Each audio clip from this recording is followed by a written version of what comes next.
이번 레지던시 프로그램에서 저는 필리핀 사례 연구를 합니다. 주요 키워드는 도시 중산층, 친환경 농산물, 그리고 도농 교류에 관한 것입니다. 동남아 개도국의 경우 아직까지 농촌 지역에서 농민들의 자발적인 생태적인 전환, 그리고 도시에서 시민들의 자발적인 의식 전환이 아직은 초기 단계인 건 맞습니다. 그래서 필리핀의 사례에서도 사실 제가 기대했던 도시민들의 자발적인 조직화를 발견하지는 못했어요. 대신 그래서 저는 도시와 농촌을 연계하는 중간 지원 조직에 좀 주목하고자 합니다. 저는 두 개의 사례 연구를 통해 이런 중간 지원 조직의 활동을 보여드리려고 하는데요. 첫 번째 사례는 필리핀의 사례입니다. 필리핀 국립대학을 졸업한 한 여성이 직접 창업한 사회적 기업 시에레자라는 곳의 사례이고요. 다른 하나는 흥미롭게도 한국의 개발 NGO입니다. 개발 NGO라 함은 국제개발협력 혹은 우리가 ODA라고 알고 있는 영역에서 주로 활동하는 민간 단체입니다. 필리핀에서 10년 넘게 활동한 캠프아시아라는 조직이 있는데요. 이 조직이 최근에 친환경 농산물을 매개로 도농교류를 실천하는 활동을 보여주고 있습니다. 그래서 저는 이 두 사례를 통해서 필리핀 도시에서 나타나고 있는 녹색 생활로의 전환을 보여드릴 수 있을 거라고 기대합니다.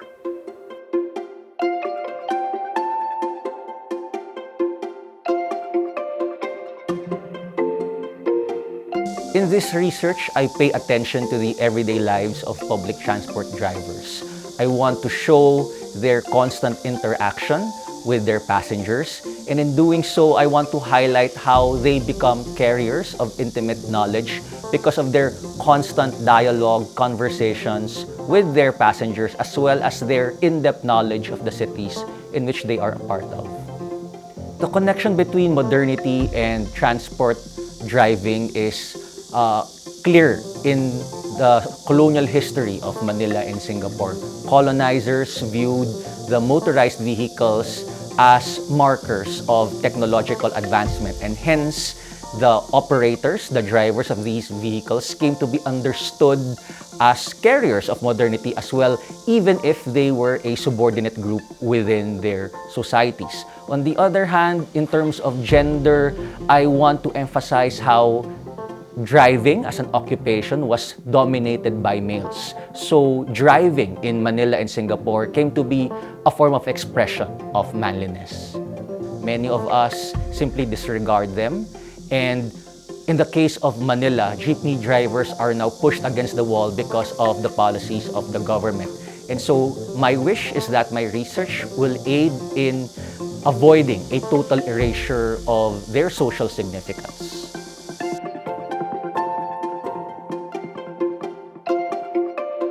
They are widely visually represented in art, billboards, stamps, in exhibitions. They are paraded in the streets on important occasions. However, even though North Korea achieved a very high degree of agricultural mechanization before the 1990s, since then there has been this stunning return of farming by hand and by oxen plow. And so understanding how this reversal happened was a large inspiration for my research. Well, essentially this project uses tractors and the mechanization of agriculture on the Korean peninsula as a way of understanding these divergent development paths taken by the North and the South following the division of the peninsula in 1945. And how North Korea and South Korea were integrated in different ways into the global economy as a result. As part of this, it also looks at how tractors shaped how people in the third world viewed North and South Korea, understood these two very different models of development offered by the two Koreas.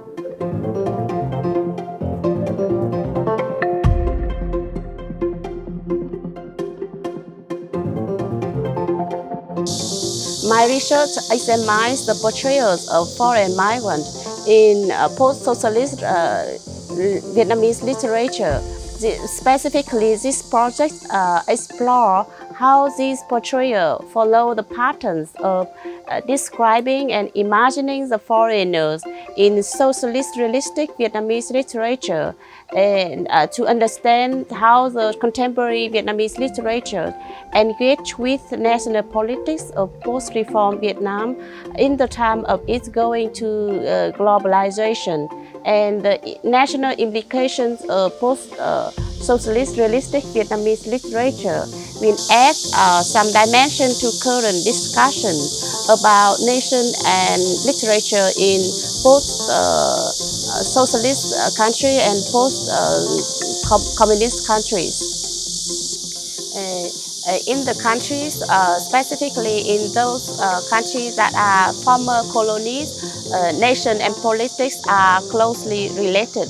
And in the case of Vietnam, literature is a way through which Vietnamese intellectuals engage with national politics. And in the coming time, I plan to work on the eco-fiction and environmental literature of Vietnam to further understand how the Vietnamese intellectual engage with other national issues, among which the ecological and environmental issues.